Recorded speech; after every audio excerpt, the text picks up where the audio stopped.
የኢትዮጵያውያን ድል በዚህ ሳምንትም ቀጥሏል። ኢትዮጵያውያን በተካፈሉባቸው የጎዳና ላይ ውድድሮች አሁንም ድል እየቀናቸው ነው። በፈረንሳይ ከተማ ሊል የተደረገውን የ5000 ሜትር ውድድርን ሰሞኑን ማስቃኘታችን ይታወሳል። አሁን ላይ ደግሞ የ10000 ሜትር ውድድርን ኢትዮጵያውያን ድል ያደረጉበትን ውድድርን ወደ እናንተ ልናደርስ እነሆ ቪዲዮውን ጨምረን ይዘንላችሁ መጥተናል። ኢትዮጵያውያን አትሌቶች በዚህ ሳምንት በተደረጉ ውድድሮች ላይ በትልቁ ድል እየቀናቸው ይገኛል።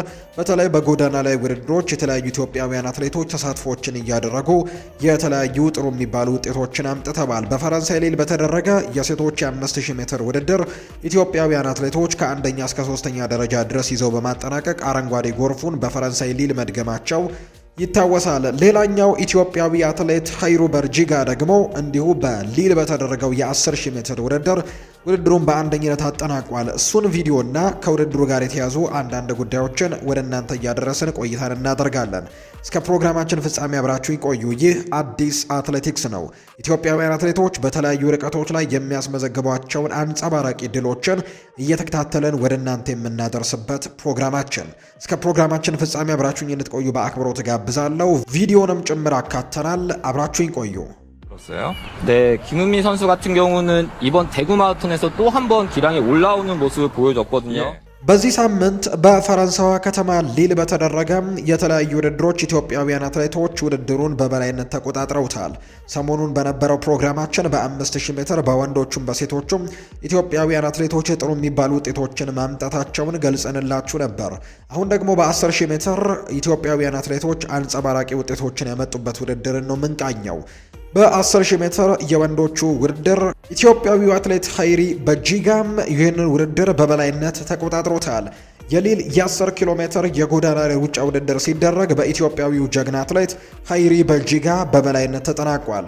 ሀይሪ በጂጋ ለሰከንድ እንኳን ፋታ ሳይሰጥ ርቀቱን በ26 ደቂቃ 51 በሆነ ሰከንድን በመጨረስም የሊል ጎዳናዎችን ድል በድል አድርጓቸዋል።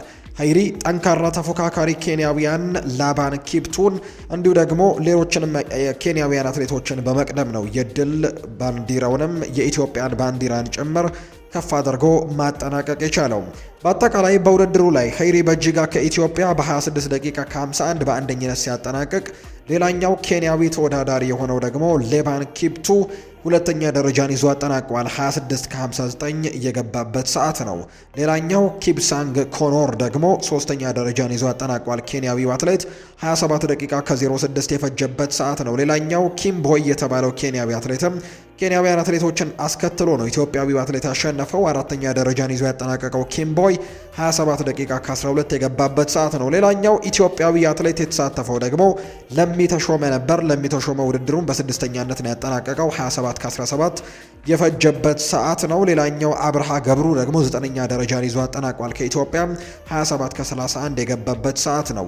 ንጉስ ሞገስ ደግሞ 11ኛ ደረጃን ይዞ ከኢትዮጵያ ያጠናቀቁ ተወዳዳሪዎች ናቸው። ሌሎች ኢትዮጵያውያን አትሌቶችም እነ ሀለፎም ተስፋይ ከዛ ውጭ ደግሞ አብደሰላም ወርቁም ጭምር በዚህ ውድድር ላይ ተካፍለዋል። እንዲሁ ሰው መሆን አንተነህም በዚህ ውድድር ላይ ኢትዮጵያን ወክሎ ተሳትፏል። ብዙአየው ብናልፍም እንዲሁ ደግሞ በሪሁ አባዲ በዚህ ውድድር ላይ ኢትዮጵያን ወክለው የተሳተፉ ሌሎች አትሌቶች የነበሩ ቢሆንም እነዚህ አትሌቶች ውጤቶቹን ባያመጡም ነገር ግን ኢትዮጵያዊው አትሌት ሀይሪ በጂጋ ግን ይህንን ውድድር በአንደኝነት ያጠናቀቀበት ውድድር ሆኖ የሊል የ10000 ሜትር ውድድር መጠናቀቁን ነው መረጃዎች እየተመለከት ነው። በሴቶቹም ዘርፍ እንዲሁ ሲጠበቁ የነበሩ ውድድሮች ነበሩ። በሴቶቹ የ10000 ሜትር ውድድር አንደኛ ደረጃን ይዛ ያጠናቀቀችው ኬንያዊት አትሌት ናት። ንጌቲች ትባላለች። 28 ደቂቃ ከ58 የገባችበት ሰዓት ነው። ሁለተኛና ሶስተኛ ደረጃነቱን ግን ኢትዮጵያውያን አትሌቶች ናቸው የተቆጣጠሩት። ጫልቱ ዲዳም ሁለተኛ ደረጃን ይዛ አጠናቃለች። 30 ደቂቃ ከ02 የገባችበት ሰዓት ነው። ሂሩት መሻሻ ደግሞ 30 ከ05 በመግባት ሶስተኛ ደረጃን ይዛ ነው ያጠናቀቀችው። አክሱማይታም ባይ አምስተኛ ደረጃን ይዛ ያጠናቀቀች ሌላኛዋ ኢትዮጵያዊት ተወዳዳሪ ናት። ከዛ ውጪ ደባሽ ደስታ ደግሞ 8ኛ ደረጃን ይዛ እንዲሁ ያጠናቀቀች ተወዳዳሪ ናት። ተካን በርሄ 15ኛ ከኢትዮጵያ ተሳትፎን ያደረጉ ተወዳዳሪዎች ናቸው። ወደ ቤተሰቦቻችን በአጠቃላይ በውድድሩ ላይ የነበረውን የቪዲዮ ምስልም እንድትመለከቱት በአክብሮት እንጋብዛለን። ኢትዮጵያውያን አትሌቶች ድል ሲያደርጉ የመጨረሻዎቹ በጣም ትንቅንቅ የነበረባቸውን ዙሮችም እንድትከታተሉ ነው በአክብሮት የምንጋብዘው። ሀሳብ አስተያየቶቻችሁን ጻፉልን። ስለ ኢትዮጵያውያን ድልም ያላችሁን ነገር ልታጋሩን ትችላላችሁ። ቪዲዮን እንድትከታተሉ በአክብሮት ጋበዝኳችሁ።